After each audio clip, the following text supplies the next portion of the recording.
Hello, എന്തൊക്കെയാണ് വിശേഷം? സുഖമാണല്ലോ അല്ലേ? അപ്പോൾ ഇന്നത്തെ നമ്മളുടെ വീഡിയോ എന്ന് പറയുന്നത് കുറച്ച് കുക്കിംഗ് ഒക്കെയാണ് കേട്ടോ. അപ്പോൾ ഇന്നൊരു സാറ്റർഡേ ആയതുകൊണ്ട് ഞാൻ വിചാരിച്ചു റിലാക്സ് ചെയ്ത് നല്ല രീതിയിലൊന്ന് കുക്ക് ചെയ്യാമെന്ന്. ഫസ്റ്റ് നമ്മൾ ഉണ്ടാക്കാൻ പോണത് നമ്മുടെ ഉള്ളി സാമ്പാറാണ്. അപ്പോൾ ഇതൊരു പെർഫെക്റ്റ് റെസിപ്പി ആണെന്നൊന്നും ഞാൻ പറയുന്നില്ല, ഞാൻ ഉണ്ടാക്കുന്ന രീതിയിലാണ് നിങ്ങൾക്ക് കാണിക്കുന്നത്. പക്ഷെ നിങ്ങൾ ട്രൈ ചെയ്തോ, സെറ്റാണ് കേട്ടോ അത്. അപ്പോൾ ഞാൻ കുറച്ച് പരിപ്പും തക്കാളിയും മഞ്ഞൾപ്പൊടി ഉപ്പിട്ടിട്ട് വേവിച്ചു. അതിനുശേഷം ഒരു ചീഞ്ഞട്ടിയിലേക്ക് കടുക് പൊട്ടിച്ചു, ഉലുവയും ചൂടാക്കി അതിലേക്ക് പച്ചമുളക്, കറിവേപ്പില ഇത് ആഡ് ചെയ്ത് നമ്മുടെ കുഞ്ഞുള്ളിയും കൂടിയും കുറച്ചധികം ആഡ് ചെയ്തു. ഒന്ന് സോഫ്റ്റ് ആയതിന് ശേഷം നമ്മുടെ സാമ്പാർ പൊടി ആഡ് ചെയ്ത് കൊടുത്തു. ഒരു 2 സ്പൂൺ സാമ്പാർ പൊടി ഞാൻ ഇതിലേക്ക് ആഡ് ചെയ്യുന്നുണ്ട്. ശേഷം ഞാൻ കുറച്ച് ഉപ്പും കൂടി ചേർത്ത് കൊടുത്തു. പിന്നെ നമ്മുടെ വാളംപുളി അതും പിഴിഞ്ഞൊഴിച്ചു.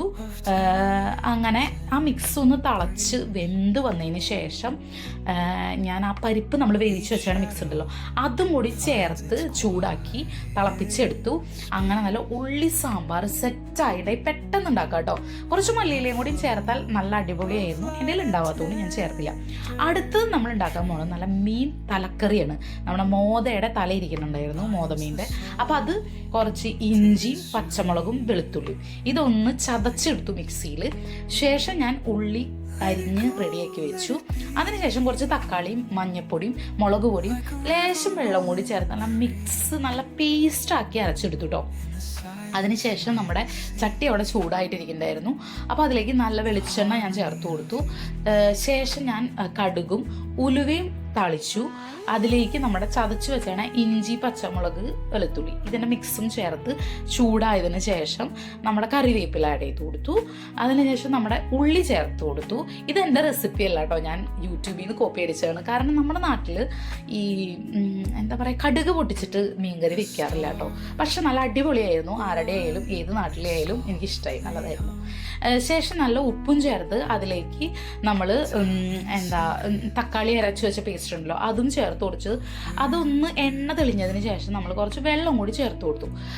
അങ്ങനെ ചൂടുവെള്ളം കേട്ടോ ചേർത്തത്. പിന്നെ കുടപ്പുളി ആഡ് ചെയ്തു. അങ്ങനെ അത് നല്ല രീതിയിൽ തള വന്നതിന് ശേഷം ഞാൻ എന്ത് ചെയ്തു, ഈ മീനിൻ്റെ തല ചേർത്ത് കൊടുത്തു. അങ്ങനെ ആ മീനിൻ്റെ തലയൊക്കെ വന്ന് നല്ല സൂപ്പർ മീൻകറി ആയിട്ടായിരുന്നു കേട്ടോ. ആരുടെ റെസിപ്പി ആയാലും സൂപ്പർ. ശേഷം നമ്മുടെ ചാലക്കുടിക്കാരുടെ സ്വന്തം, എനിക്കറിയില്ല ചാലക്കുടിക്കാരുടെ സ്വന്തമാണെന്ന്, എന്തായാലും ഞങ്ങളുടെ സ്വന്തം മീൻ മുളകിട്ടത്, ഉണക്കമീൻ മുളകിട്ടത്. അതിനായിട്ട് ഞാനിവിടെ നാട്ടിൽ നിന്ന് കൊണ്ടുവന്ന് നല്ല നങ്കിരിക്കുന്നുണ്ടായിരുന്നു, നങ്കല്ല മാന്തൽ ഇരിക്കണ്ടായിരുന്നു. അത് വറുത്തെടുത്തു. അതിലേക്ക് കുറച്ചധികം കുഞ്ഞുള്ളി നമ്മൾ ആ സെയിം വെളിച്ചെണ്ണയിൽ തന്നെ നല്ല കുഞ്ഞുള്ളി ആഡ് ചെയ്ത് കൊടുത്തു, ചതച്ചത് ചേർത്ത് കൊടുത്തു കേട്ടോ. ഇത് നിങ്ങൾ റെഡിയാക്കി നോക്കിക്കോ, സൂപ്പർ സാധനമാണ്. ഇത് മാത്രം മതി നമുക്ക് കറിക്ക്. അതിലേക്ക് ഞാൻ എന്ത് ചെയ്തു, ഉണക്കമുളക് കൃഷി ചെയ്തത് ആഡ് ചെയ്ത് കൊടുത്തു. പിന്നെ നമ്മുടെ വേപ്പില, കറിവേപ്പിലയും ചേർത്ത് ഒന്ന് ചൂടായതിന് ശേഷം നല്ലോണം മൂത്ത് അതിൻ്റെ പച്ചമണമൊക്കെ മാറി അതിനുശേഷം ഞാൻ എന്ത് ചെയ്തു, ഉണക്കമീൻ ആഡ് ചെയ്ത് കൊടുത്തു. അപ്പം ഇത് നങ്ക് മീൻ വെച്ചിട്ടും ചെയ്യാം കേട്ടോ. നങ്ക് ഈ മാന്തലിൻ്റെ ഒക്കെ വലുതുണ്ടല്ലോ അതും വെച്ചിട്ടും ചെയ്യാം. സൂപ്പറാണ് കേട്ടോ. വേറെ ഒന്നും വേണ്ട നിങ്ങൾക്ക് കറിക്ക്. ഇതുണ്ടാക്കി കുറച്ചൊരു ടിന്നിലാക്കി വെച്ചോ, സൂപ്പർ സെറ്റ്സാണ്. അതിനുശേഷം ഞാൻ വിചാരിച്ചു കപ്പ വേവിക്കാമെന്ന്. അങ്ങനെ ഞാൻ എന്ത് ചെയ്തു, കുറച്ച് നല്ല സൂപ്പർ കപ്പ കിട്ടിയിട്ടുണ്ടായിരുന്നു. അത് കുറച്ച് വെള്ളവും ഉപ്പും ചേർത്ത് മഞ്ഞൾപ്പൊടിയും കൂടി ചേർത്ത് ഒന്ന് വേവിച്ച് ഉടച്ചെടുക്കാമെന്ന് വിചാരിച്ചു. അപ്പോൾ അതൊന്ന് വേവിക്കാൻ വെച്ചു. അതിലേക്ക് ഞാൻ ചെയ്തു നമ്മുടെ തേങ്ങ ചതച്ചതുണ്ടല്ലോ അതും കൂടി ചേർക്കാമെന്ന് വിചാരിച്ചു.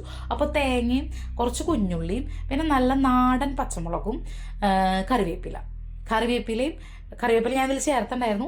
പിന്നെ വെളുത്തുള്ളിയും പിന്നെ കുറച്ച് ജീരകവും അതും കൂടിയും ചേർത്ത്, അതിൻ്റെ വീഡിയോ കട്ടായി പോയി. അപ്പോൾ അതും കൂടി ചേർത്ത് ഒന്ന് ചതച്ചെടുത്തത് ഞാൻ അതിലേക്ക് ചേർത്തു. കപ്പ നല്ലോണം ഉടഞ്ഞതിന് ശേഷം ഇതും കൂടി ഈ മിക്സ് ചേർത്ത് ഒന്ന് ചൂടാക്കിയാൽ മതി. തേങ്ങയുടെ പച്ചമണം ഒന്ന് മാറിയാൽ മതി. അപ്പോൾ അതിന് ശേഷം ഞാൻ കടുക് താളിക്കാമെന്ന് വിചാരിച്ചു. അപ്പോൾ അത് അവിടെ ഇരുന്ന് സെറ്റ് ആവട്ടെ. അപ്പോഴേക്കും ഞാൻ കുറച്ച് കടുകും കറിവേപ്പില പച്ചമുളക് ഇതെല്ലാം കൂടി ചൂടാക്കിയിട്ട് അതും നമ്മുടെ കപ്പ പുഴുങ്ങിയതിലേക്ക് ചേർത്തേണ്ടായിരുന്നു. ഇതും നമ്മുടെ നാട്ടിൽ ഇത് ചെയ്യൽ വളരെ കുറവാണ്. എന്തായാലും എനിക്കിഷ്ടമായി ഈ റെസിപ്പി. അങ്ങനെ ഇന്നത്തെ ലഞ്ചിന് നമ്മൾ നല്ല അടിപൊളി ഉള്ളി സാമ്പാർ, പിന്നെ കപ്പ വേവിച്ചത്, അതിനുശേഷം നല്ല മീൻ തല മുളകിട്ടത്, പിന്നെ നമ്മുടെ സ്വന്തം ഉണക്കമീൻ മുളകിട്ടത്.